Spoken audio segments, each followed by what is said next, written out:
What do you see behind me? A building? I don't. I see $1 million of taxes I don't have to pay. In fact, my first 7 years of investing in real estate, I didn't pay $1 in taxes at all. And today, I'm gonna show you how to do the exact same thing. One shot, now the future is yours. Go! I'm turning dreams into reality. Yeah, it's one shot, now the future is yours. Go! Fly me to the moon where I don't have to pay my taxes anymore. Oh my gosh, are you so excited about today's conversation? Everyone wants to know around tax season how you can save some money in taxes. I'm gonna tell you right now, if you get in the game of real estate, you can learn how to literally extract money out of your property tax-free. Check it out. Man, it is a little bit ballsy to talk about not having paid taxes my first 7 years. But the reality is when you become an investor in the game of real estate, there's some crazy tax benefits. And I'd go so far as to say that even though owning your own business offers you 250 tax benefits, there's even more through real estate because guess what real estate is? It's both a business and you get the write-offs of actually investing in real estate.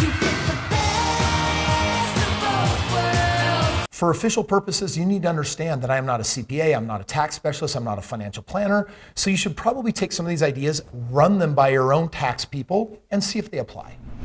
Part of making a lot of money in real estate is sometimes learning some scary words. Words that a lot of people aren't comfortable using because, if they're honest, they really don't understand them.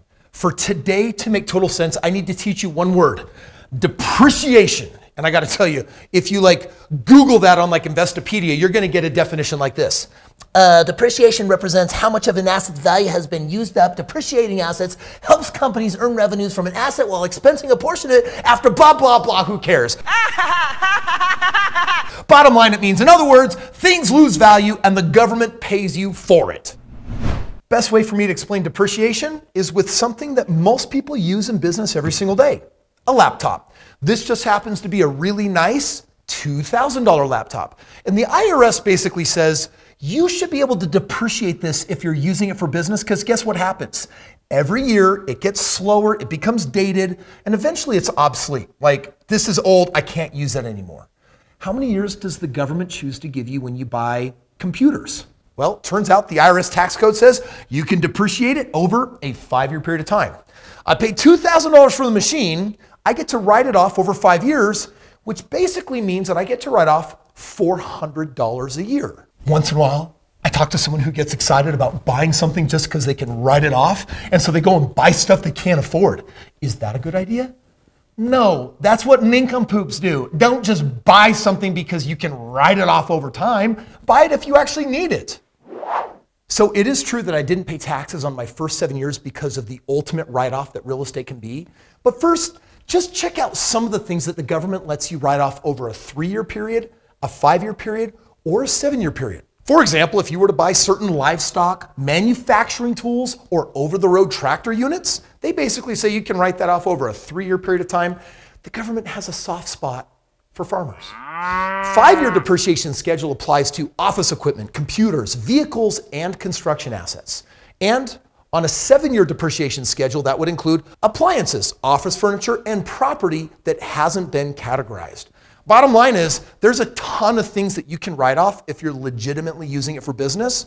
Side note, real estate aside, you should own a business. Now listen, we could talk about writing off pens and stationery and office supplies, or we could talk about the big write-offs. Did you know that real estate is the most expensive thing a person will ever buy, which means that its tax breaks are bigger than just about anything else you could ever buy? Let's assume that you have a $250,000 house in your possession. What would depreciation look like on something like that? Well, first of all, the government allows you to write that off not over 3 or 5 or 7 years. They allow you to write that off over 27.5 years.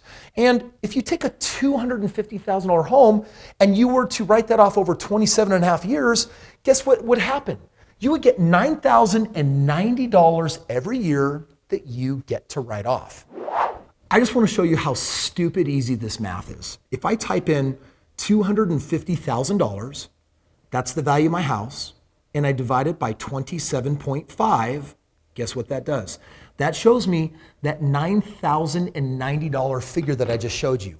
And that means that literally for the next 27 and a half years, every year, like almost for 3 decades, I get to write off $9,090. Why is that useful? Why should you care about the depreciation? Let me show you why you care. Let's say that this is your $250,000 house. And remember, we've taken that number, we've divided it by 27 and a half, and we know that every year for 27 and a half years, you get to write off $9,090 towards any kind of income. It just so turns out that this house is producing income because, hello, it's rented out, right? Like, let's assume for a moment that my renters, they're paying me $1,400 a month to rent this property. But I got expenses. I have a mortgage with the bank. I've got property taxes. I got insurance. And all of my expenses, my mortgage, everything combined, let's just say comes to $1,000 a month. Well, if I'm bringing in $1,400 every month and I have $1,000 going out in expenses, guess how much money is left over? It's $400 a month. And people love real estate because of that positive cash flow. But that creates a problem. You see, in most countries of the world, when you earn money, the government wants to tax you and they want a part of that money. And that's no different here. So this is where depreciation becomes your friend. You see this $9,090 every year that you get to write off for the next 27 years? You can write that off against this income. Check it out over here. You see, if I have depreciation of $9,090 a year, and let's say that my cash flow comes out to $4,400 a year, because that $400 cash flow, if I rent it for 11 months before I have turnover, I brought in $4,400. Basically, my depreciation is bigger than my cash flow, which means it cancels it out. But it doesn't just cancel it out. It doesn't just mean that I don't have to pay taxes on my cash flow. It means that there's leftover depreciation that I can put towards my normal income. How much? Well, I've got my depreciation of $9,090. Let me subtract my annual positive cash flow of $4,400. Look at what is left over, $4,690. I can literally, at the end of the year, say, hey, you think I made $60,000 a year, but I didn't. Ha! I actually made $4,690 less because I own this property over there. And that's why you pay less in taxes. Before I really dive in on the money I was making and the houses I was buying and why I didn't have to pay taxes for my 7 years, I need you to understand what happens when you start buying a lot of real estate. Check it out. You see, if I were to buy 10 homes, just like that last example, and let's say I have all of that cash flow on all 10 homes for free, that's literally real money that I'm going to keep and put in my pocket, and I'm not going to give Uncle Sam any of it. But remember how there was $4,690 left over? Well, imagine that you have that now on 10 properties. That is now $46,900 that you get to write off against your income. I don't believe it. Check out how crazy this is. Imagine for a moment that you made $100,000 a year. And let's just say that you're in a tax bracket where you've got to pay 20% of that to the government. So you have a $20,000 tax bill. Well, what happens if you were to buy 10 homes? A couple of things. Remember that $4,400 worth of positive cash flow? You now have 10 properties. So guess what you have? You have $44,000 of tax-free money coming your way. But on top of that, I also have, in this example, $4,690 left over that I get to apply to my income. But because I have 10 homes, that is now $46,900 of write-off. So here's my income. I have $100,000 I make a year. Now I have $44,000 more from my cash flow that I'm not paying taxes on, but I get to take my $46,900 and subtract it from my $100,000 worth of income. Let's do the math on this. This is so exciting. Like, are you geeking out like I am? Here's 100,000 on my calculator. I'm going to subtract 46,900, and guess what that leaves me with? It leaves me with $53,100. And yet what I actually made was $100,000 plus the $44,000. Check this out. I've made $144,000 and the government thinks I've only brought home $53,100. My taxes are going to be tiny. My tax bracket's going to drop. The amount of money I'm going to owe is going to shrink dramatically. And yet, guess what? I made $144,000. So there are three major benefits that you get when you own real estate and you get to depreciate it. The first one is your cash flow becomes tax-free. Number two, you get to lower your tax bracket. Just like that example, literally owning real estate made it look like I made less money on paper. And because of that, you actually pay less in taxes. So not only are you moving maybe from a 40% tax bracket or a 30% down to 20 or 10 or 5, but because of that, you're literally going to pay exponentially less money in taxes. You literally, if you buy enough real estate, guess what happens? You don't actually owe the government anything. That's exactly what happened in my first 7 years of investing. Let me take you through the first 7 years that I got started investing in the game of real estate. In year one, I had a job and I made $18,700 and I didn't own any real estate. I just had the intention of owning real estate. You might be a subscriber right now on my channel saying, Kris, I'm looking for every one of your videos because I want to learn how to own real estate because I don't own any yet. By the way, you might own a handful of properties, maybe more. This might get you excited to want to own a lot more. I didn't need any write-offs that first year because my income was so stinking low. I ain't got no money. In the second year, I basically said, I need to double my income. And you know what? With my commission-based job while I was in college, that's what I did. I brought home over $45,000. And with that, I bought my very first home. But I didn't have to pay any taxes because number one, my income was still really low. There's a lot of tax benefits for young people that haven't really gotten started in life. And this first home delivered my first year of that depreciation benefit. I had a goal when I was in college to double my income every single year. And that commission-based job literally allowed me to now make $90,000 in my third year. But some of this money came from what? It came from owning real estate. My cash flow was starting to stack up because now I actually had a total of 3 homes. And the depreciation on 3 homes was bringing my income low enough that I didn't have to pay taxes. In the fourth year, everything changed. I had confidence. It wasn't just 3 homes. I now had a track record. And I started becoming a deal maker. I found really good deals and I started finding people that had money and I put the two of them together and I started doing a lot more real estate. And that led to a lot more depreciation. But that confidence also allowed me to actually succeed at my job. There were some occasions where I'd go into my boss's office and I said, I developed more revenue for you. I'm killing it. I want you to give me a raise. And with that confidence, guess what they did? They gave me a raise. So in the fourth year, my income hit $180,000. But guess what? I now had 10 homes and all that depreciation and all that tax-free income that stacked in there from that cash flow, that allowed me to double my income again.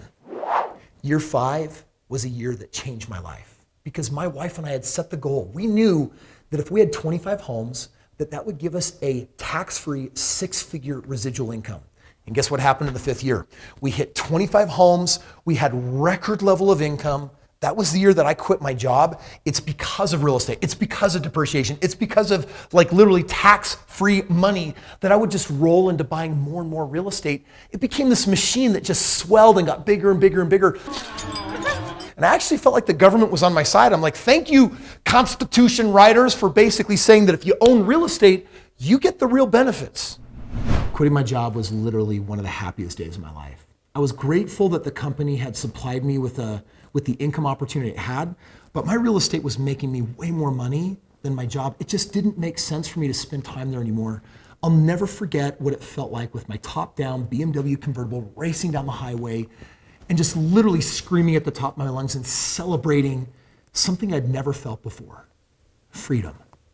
Freedom to live life on my terms, freedom to hang out with who I wanted, freedom to own my 9-to-5 schedule, freedom to take my best prime hours and spend it with my family or travel or do whatever I wanted. Depreciation is a huge part of what made that possible. And because my job was now gone, guess what happened in year 6? I went from 25 homes to 50. I literally doubled it again. And guess what I did the next year? Same thing. I went from 50 homes to 100 homes. And I'm just telling you that when you pick up that level of depreciation on that many homes, guess what it does? It cancels out that income. Well, truth is, I've gotten so good at business, I've gotten so good at making money that I can't actually have my depreciation. I can't get enough depreciation to catch up with all the money I am making in business. But my financial situation is better off than probably almost anyone's in my situation because I'm buying hundreds of homes every single year. At this point, you gotta be wondering, okay, Kris, How do I cash in on all of these benefits? Well, it's pretty simple. Real estate depreciation has got to outpace your taxes. And the only way you can make that true is if you what? Buy a lot more houses. Except in this economy, it's tricky, right? We have a supply and demand problem. And people want to know, Kris, where do I find the good deals? Are there even good deals available because of how the prices are jacking up? I'm just telling you, in my world, I'm buying homes left and right in the very top markets. I actually partner with people that find me just like you're watching this video right here.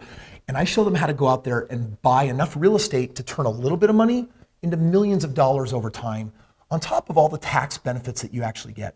If you want to learn how to maximize that, if you want to buy the right kind of real estate, there is a link in the description below. You're going to want to click that, learn all about partnering with me, investing in the best markets, getting 25% plus ROIs every single year, and cashing in on some of that depreciation. With all the success I've learned, what I really appreciate financially is creating clean money. This is money where you've already paid your taxes, it's the leftovers that you get to keep, and there's nothing more powerful than owning a lot of real estate that makes these stacks really, really high. Thank you for watching today's video, and if you're interested in buying the right kind of real estate to max out your depreciation, you have got to click the link below. Get educated. I've made some videos to show you all about that. If you're ready to move on in your journey and you're really here because you just want to know how to pay less in taxes, I made a dope video right here that will show you literally how to pay so little in taxes, it almost feels like a scam. Take this succulent. Sorry. Can you see me right? Yeah. Take this succulent home, for example. I don't know where to go.